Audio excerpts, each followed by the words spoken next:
To the right, towards the inside. And number 4, round on the bit and light. It translates by Dominic make me dribble. Direction, rhythm, bend, and lightness. Dribble. D-R-B-L. Somebody give me a t-shirt one day. Dominic make me dribble. Direction, rhythm, bend, and lightness.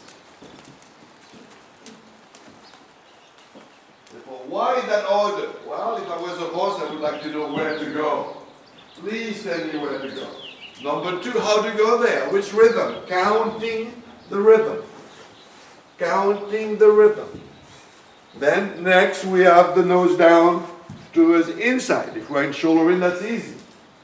And then the horse round on the bit and light, meaning that we don't need the inside rein or the outside. And during all your riding, you must know what you're looking for. And what are you looking for? You are looking for descendement, descend de jambe. French words. Descend. What descend means? Descend means literally let them go down. Translate in English by no hands, no leg. That means that you put the horse in a certain position, you put the horse in a certain energy, and it does not need you to keep the position and to keep the movement. Therefore, you consciously give with both hands, you consciously have a no leg, and your horse is carry on. Could be a walk, could be a shoulder in, could be a trot, could be a canter, could be a passage, could be a piaffe. The perfection is you doing nothing. Therefore, every time you do a movement, you do less. You do less. You do less. You see a series of shoulder in there. Which can be that. Shoulder in and arches in. That's what we do. Guess what? Every day. Every day. With me, even on Sunday. People go to church, they pray for me, and I carry on my shoulder in. Every day. That's beautiful. Now let's talk. Do we have any question about how the way that horse moves? Do we have any question about what we do? You have to see the shoulders parallel to the horse shoulder. Could you talk about being on the bit? Being on the bit. Being on the bit is basically a mental and physical position. For the physical position of on the bit, the horse nose should be vertical. Yeah? Therefore, it can be for a horse who can be in piaffe, very, very eye collected, to a horse who can graze and eat food on the ground. All that line, if the front, if the head of the horse is vertical, all that line is on the bit. Everything who is in front of that is not on the bit. And of course, if it's behind the bit, it's behind the bit. Yeah? Therefore, it's a very, very sensitive position. You will feel it in your hand. When you give with your hand, you will feel that soft feeling. And that's when the horse is on the bit and when he is light. If your horse is not on the bit, lightness does not exist. I know I'm sorry for the confusion in the French riding that happens right now, but it is the truth. Yes. Okay, so can you add to that explanation the rounding of the back and how that plays into being on the bit, and which one comes first? Ooh, very good question. Very good question. Now, how does that work out with the back end, what we call the engagement of the hindquarters? Yes? Well, it is proportional. The horse needs to be round. Now, how is he able to keep his position? Is because the back end, yes, is underneath the horse. That's why we do little shoulder in. Every time we do a shoulder in, that hind leg goes underneath, goes underneath, goes underneath. With no contact on the inside rein. Yes? But every stride of that shoulder in is to help the horse to be rounder and ultimately be more collected. Yeah? Therefore, what comes first? This is a very good question. You know, when I was a kid, they lied to me. Yes. When I went to Saumur, they had a great idea. And they used to say, oh, the horse works behind, and then when he works behind, the front comes, and he is able to be on the bit and great. For all those years, we were working on the back, whatever that was. Back working. I would like to have some precision on that for most people. What is the back working? Well, guess what? They were not doing shoulder in, they were doing affold, they were doing a lot of nasty stuff, and the back was not working. Yeah? But that was the story. Now, let me tell you the complete story. The complete story is, we need to put the front of the horse in the correct position, which is on the bit, which is round, which is in French called le ramené. And the ramené is the head position and the neck position together. Yeah? But we put the ramené together. Number one, why do we do this? Because we want the horse to relax. When the horse relaxes, then the back can function. When the back can function, then the back gets strong. Then when the back gets strong, you receive in front what you have created in the back. Before they, like all at that time, you know, this, you have to look at the teaching they were doing in the different eras. There was the same era that the chef never told you their secret recipes. You went to a restaurant, you ate something, and you asked, how do you do that? They would go, we never tell you, because that's the way we do. And then they realized they could make millions by selling their secret. They wrote my book of secret recipes. They make a lot of money, and people can cook anyway. They thought, don't worry. You can give them all the recipes you want.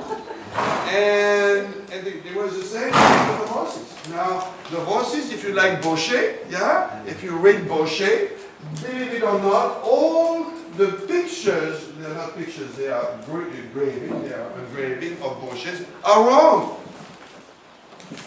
Now, were they wrong on purpose? Were they wrong because he forgot about it? Was he wrong because he was wrong? No. He was wrong because, again, they did not give you the whole thinking. Remember when I came to America, by the way, this young lady right here to my right is one of my first students in America, Liz, right here. In 72, believe it or not, we were there. Anyway, when I came to America, they were asking questions like, what do you want to do today? Oh, I want to bend my horse. That was the big thing. They want to bend the horse. Now they want to piaffe the horses when they come to see you. Because they did not know what the horse on the bit was. I have the head instructor, the lady who did the instructor program in America, yeah, asking me what is on the bit, like you do now, yeah? They did not know. Therefore now we went a little where we actually told people, believe it or not, and then we give you the real story. Yeah, you got to go in shoulder rib, getting with the inside rib, having the best crossing you can in the back, and then the horse on himself go taller in the front. You don't need to raise your hand. You don't need to go to military school when you're an artist, yeah?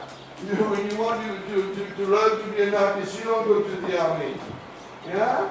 Therefore, we don't need those hands going higher and all those biomechanic stuff. You let the horse go up. You just have to position your hands a little higher. If the horse is light, he will go higher for you. End of conversation. Life is very simple. We cannot complicate it unless you like it. And we reverse. Let's go to the left. Is that a good answer? I think we're Another question, yes? Well, the rider kind of answered it while she's riding, and Yes. I'm watching her because I'm watching the shoulder in is more of a head in rather than a shoulder in. Wait. Remember, we don't have statement. No. But then she I started. disagree with you. Therefore, let's not start to disagree. Let's start by saying, is too much bend on this horse right now? Yes, Is the but then question- she started to bring the shoulder in, and the horse was more in alignment as she's doing that. So she Are answered you my happy? question. Are you That's why I didn't She's put my hand happy. up. Are you happy? Wonderful. But we have to be very careful about the question. For this little horse, for example, he needs more bend in his neck to be correct. Yeah. Yeah? Would that look like too much? Absolutely. But guess what? To get the feel, you need to go there. And for a lot of things that we do, we need to get the feel. And then we try to be as correct as we can. But the bend, it depends on the thickness and the length of the neck of the horse. Yes? Therefore, if you have a long neck, long thoroughbred neck, and thin, you are going to have very little bend. A little guy like this, you need, in order for him to feel it correctly, to have more bend. Yes? How old is this horse? 12, I think? He's turning 12. Eh? Turning 12. Turning. On Turning 12. And that's the thing, I wanted to know if it was deliberate. And it It's was. deliberate. And it was deliberate. Deliberate. Okay. Yes, it is. Well, yeah. And you reverse it. Does that mean that they are not only, some horses on the bit that we cannot? No. Dominique? That's what I am very, the question is the horse in front of the vertical on the bit? And my answer is no. No. There is some extreme cases, I should not say no. But there are some very extreme cases where the horse has such a thick neck, yeah, that they cannot be vertical in the head carriage, yeah? Very rare, but if I have an example, some of the lippies, for example, yes? Some of the lippy horses are so thick in their neck, in their attachment of the neck and the head, that they have a hard time being there, yeah? It's a little bit like the highest point of the neck should be the head. On the top of the head. Well, guess what? If you have a horse who has a large neck like this, he can't do it because he's a stallion. So we have to adapt, but very rarely that is the truth. In a large proportion, no, the horse has to be a little lighter, honey, little lighter, yeah. That's, see, as soon as you let go of the rein, the horse just take a position where it's more confident. Good, and the walk. When you said little lighter, she just gave a little bit. Exactly, give it the rein. Lightness comes from the rider. When the horse is in good position, you give with the hand, the horse stays and goes round. Now, you have two things, and I'm making that very sure. You have two things to believe in this riding. Number one, you believe the horse walk, trot, and canter, passage, and piaffe on his own, and you're sitting on him. Yeah? If you don't believe that, you start to kick, push, and bang, and this is a different riding. You have to go to my friend down the road, actually, on the other side of the mountain. Then the second thing to learn is, believe is that you put the horse into a certain position, and if you leave him alone and give him enough energy, he will keep that position.